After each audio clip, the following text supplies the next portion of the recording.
আসসালামু আলাইকুম রহমতুল্লাহ। কেমন আছেন সকলেই? আশা করি সকলেই ভালো আছেন।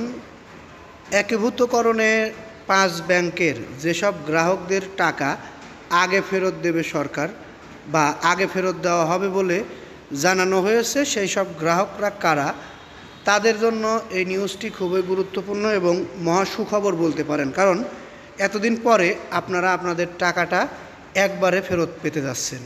বিশেষ পেমেন্ট স্কিমে টাকা ফেরত পাবেন একীভূত 5 ব্যাংকের আমানতকারীরা। তাহলে কোন আমানতকারীদের টাকা আগে ফেরত দেওয়া হবে সেটি আমরা একটু দেখে নেই।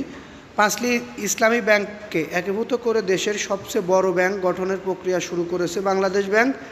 আমানতকারীদের সুরক্ষায় কেন্দ্রীয় ব্যাংক একটি বিশেষ পেমেন্ট স্কিম প্রণয়ন করেছে। বাংলাদেশ ব্যাংকের তথ্য অনুযায়ী একীভূত হতে যাওয়া ব্যাংকগুলোতে বর্তমানে 1,52,000 কোটি টাকার আমানত রয়েছে। এর বিপরীতে প্রদত্ত ঋণ ছড়িয়েছে 2 লাখ কোটি টাকা। মোট আমানতের প্রায় 1/3 অর্থাৎ 46,000 কোটি টাকা ব্যক্তি আমানতকারীদের, বাকিটা প্রতিষ্ঠান আমানতে। এখন কাদের টাকা আগে ফেরত দেওয়া হবে? কেন্দ্রীয় ব্যাংকের পরিকল্পনা অনুযায়ী ব্যক্তি আমানতকারীদের ফেরত প্রদানের ক্ষেত্রে সর্বোচ্চ অগ্রাধিকার দেওয়া হবে।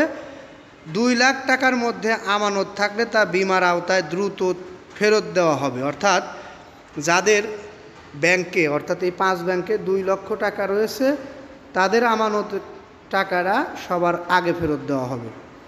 এখানে দেখুন উল্লেখ করা হয়েছে 2 লাখ টাকার মধ্যে আমানত থাকলে বিমার আওতায় দ্রুত ফেরত দেওয়া হবে।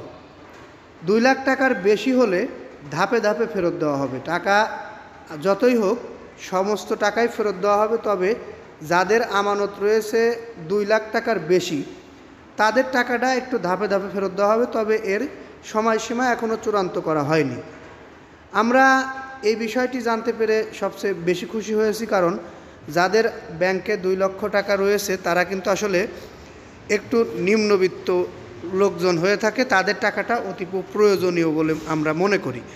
এই কারণে 2 লক্ষ টাকা যাদের আমানত রয়েছে তাদের টাকাটা একবারে বিমার আওতায় নিয়ে এসে আগে ফেরত দেবে সরকার। একীভূতকরণের সময় আমানতকারীরা 4% হারে রিটার্ন পেতে পারে, তবে বিদ্যমান সব আমানত স্কিম বাতিল হয়ে যাবে। একজন আমানতকারীর একাধিক ব্যাংকে হিসাব থাকলেও তা একটি হিসেবে গণনা করা হবে এবং সর্বোচ্চ বিমাসীমা 2 লাখ টাকার মধ্যেই থাকবে। অন্যদিকে প্রাতিষ্ঠানিক আমানতকারীরা নগদ অর্থের পরিবর্তে নতুন ব্যাংকের শেয়ার পেতে পারে, তবে ঋণ গ্রহীতাদের ক্ষেত্রে কোনো পরিবর্তন হবে না। কিস্তি নিয়মিত পরিশোধ করতে হবে, আর খেলাপি হলে আগের নিয়মেই শাস্তি কার্যকর হবে।